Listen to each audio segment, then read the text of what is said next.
मिरज विधानसभा मतदारसंघाचे महायुतीचे अधिकृत उमेदवार सुरेशभाऊ खाडे हे प्रचंड अशा बहुमताने निवडून आले।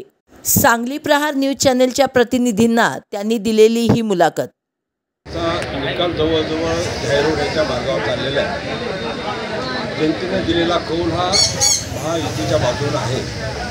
220 जागा महायुतीच्या बाजूने जातात आणि त्यामध्ये भाजप जवळजवळ 120 जागावर 118 जागावर आज आघाडीतून पुढे चाललेला आहे।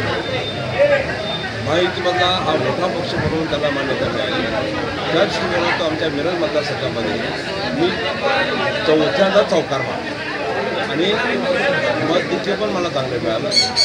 हा जो जनतेनं महाराष्ट्रामध्ये जो आक्रोश दाखवला की मागल्या लोकसभेला एक निगेटिव्ह वातावरण तयार करून आपली मतं घेतली, आम्हाला फसवलं आणि त्याचा क्रोध त्याने केला आणि त्यावेळेला ह्या वेळेला जनता ही महायुतीच्या बाजूने ठामपणे उभा राहिली असं दिसतं। त्यामुळे निश्चितच आहे की आज चौथा विजय माझा झाला। 2 वेळा व्हायचं, 3 वेळा व्हायचं, आज चौथ्या वेळी आपण तिथे चौकार मारला। हे दिलेलं कौल जनतेचं आहे, माझ्या मतदार बंधूंचं आहे, माझ्या कार्यकर्त्यांची मेहनत आहे आणि त्यामध्ये सर्व माझ्या माता बहिणींना मी धन्यवाद देईन की आपण मला परत आशीर्वाद चौथ्या वेळी आशीर्वाद दिले। त्यामुळं मी धन्यवाद पात्र ठरवला पण निश्चितच 5 वर्षामध्ये जेवढं मला करता येईल सेवा करता येईल ती आपली सेवा करू।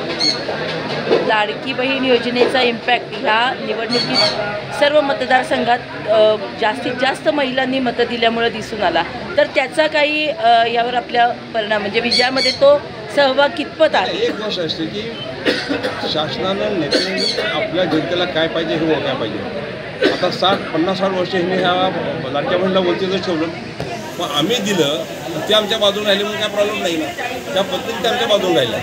त्यामुळे ह्यांचं एवढं वर्षांनी काम केलं, राज्य केलं, त्यावेळी ह्याला लक्षात आलं नाही लाडक्या बहिणीला काय द्यावं, तरी काय दिलं नव्हतं, आम्ही दिलं ते। इथून पुढे ही योजना आपण जे म्हणताय की 2100 रुपये चालू राहणार, तर ती नक्की 2100 प्रमाणे चालू राहील का 1500 पर्यंत? हा शब्द महायुतीच्या नेत्यांचा आहे, हे शब्द बदलणारे नेते नाही आहेत, त्यांची नियत तशी नाही आहे। जे बोललं ते करणार, आम्ही करून घेणार।